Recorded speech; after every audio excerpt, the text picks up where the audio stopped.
Is Chas McCormick the best center fielder in the American League? Is what the question was posed by Michael Shapiro. And on the surface, it sounds like, okay, that's a bit hyperbolic. On the surface, you say Chas J-Rod and you're done. J-Rod has been very, very hot. On the surface, you could say that. But you look at the numbers and you dive in a little bit, J-Rod's got a 780 OPS. Chas McCormick's 917. So it's difficult for me. Like, yeah, you walk down the street, you tell somebody, hey, Julio Rodriguez is better than Chas McCormick. They'd be like, yeah, no duh. Or if you flipped it around, you said, hey, Chas McCormick is better than Julio Rodriguez, people would think you're nuts. They would think you're silly. They would think that you're having hot takes. But if you just looked at the number aspect of it, and Chas McCormick is a 917 OPS, and J-Rod's OPS is 780, which is not great. It's fine. It's not great. Like, which OPS you taking there? You're taking the 917 OPS. If the numbers support Chas McCormick, the numbers, the OPS specifically, supports Chas McCormick as the best center fielder in the American League. Chas McCormick's OPS is better than anybody else in center field, better than in the American League, better than Luis Robert, better than Mike Trout, better than Cedric Mullins, better than Jose Siri, better than Julio Rodriguez. That's shocking, but I think that's what kind of an eye-opening season Chas has had. I mean, we started the season with me being irate, with Chas being benched, but simply because of the fact that Pawpaw's belly still had a grumble in it about whether he liked him or not. But then we started talking about, who he should bat against and how much you should use him. And at a certain point, because he was just so hot, and look, we even referenced it the other day again, when he started batting leadoff when Altuve went down, he was killing it till he got hurt. And then he came back, and he came back again. And every time he came back, he seemed to get better, and he's been doing more things. It's been a Cinderella season for this guy. And no matter where they use him, how they use him, and what they want out of him, he seems to give you more.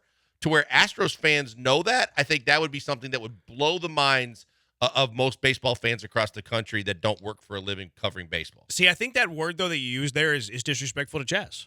I think saying he's having a Cinderella season is disrespectful to Chas. You think that's sustainable, what he's doing this year? I don't think Chas is ever going to have a 917 OPS for, multiple seasons, but Chas's career OPS is 800. I don't think we would call a guy who has an 800 OPS having a season that's over 900 a Cinderella season. I think I would, because I think that you can have a steady, above-average player that has a Cinderella season. I think maybe now, looking back on it, Alex Bregman's Cinderella season was the season that he was battling Mike Trout in a discussion for MVP. I mean, Bregman was top 5 back-to-back years, though. Okay, but yet were the number, and I haven't looked at the numbers close enough to say one was better than the other, but I'm just saying, you can be an above-average player, but you can have a Cinderella season where everything falls in place at the right time. Pitchers do it a lot, but it happens for hitters too, where you just find lightning in a bottle and you put it together for all the months of the season. And at the end of the year, you're looking at it going, man, that dude was unbelievable this year. Not that he wasn't good before, but he was like next level. Yeah, I mean, there's always, you have your best year, their career years, right? I mean, I guess that leads to the next question. Do you think Chas McCormick's having his career year? Do you think this is the best year that Chas McCormick's going to have in his Major League Baseball career? I think there's a good chance. I think so, too, to be completely honest. Yeah, I'm just being as honest as I can be. But I don't think Chas McCormick is an average player. I think Chas McCormick is, over the course of the next 3 years. Right now, his numbers are the most productive of a center fielder in the American League. More productive than J-Rod, an injured Trout, Cedric Mullins. We just went over the list. Now, Chas McCormick the next 3 years, what does that look like? I wouldn't say Chas over the next 3 years is going to be better than J-Rod. I wouldn't say Chas over the next 3 years is going to be better than Cedric Mullins. Mike Trout, who knows if he ever plays baseball at a high enough volume where he's playing in games. I think Chas McCormick, though, is a top 5 center fielder in the American League for the next 3 years. That's why I hesitate to say it's a Cinderella year. I think it's his peak year. I think it's his best year, career year. Cinderella, no. Okay. I was very careful to say he's not an average player. I think he's an above-average player. I think he'd be an above-average player for the next 3 years. I just think that whether I called it a Cinderella season or just his career year, I think we're both on the same page that this might be the best Chas we ever see in terms of statistically everything he's putting together and the run that he's on. And that's not to take any shots at him, because he's been a massive reason why your Astros are still where they are right now. But, yeah, when you start talking about the next 3 years, it's one thing to say he can be one of the 5 best center fielders in the American League. To say that he's better over the next 3 years than some of the guys that we mentioned, and Trout's kind of the exception because you just don't know what you're going to get out of him the rest of his career. Maybe he's just going to continually be dinged up. But J-Rod is obviously at the top of the list when you start talking about guys that probably haven't seen their career yet or haven't seen a Cinderella type year. Again, an above average player, an all-star type player, but I think he might have a year or two where he could go off the charts. Yeah. What do you think Chaz's OPS is next 3 seasons? I mean, if I'm going to say the average for the next 3 seasons, he's going to average an OPS. I think it's going to be above league average, but I don't think it's going to be in the 900. I think he's going to be somewhere hovering around 800. Yeah, I would take that.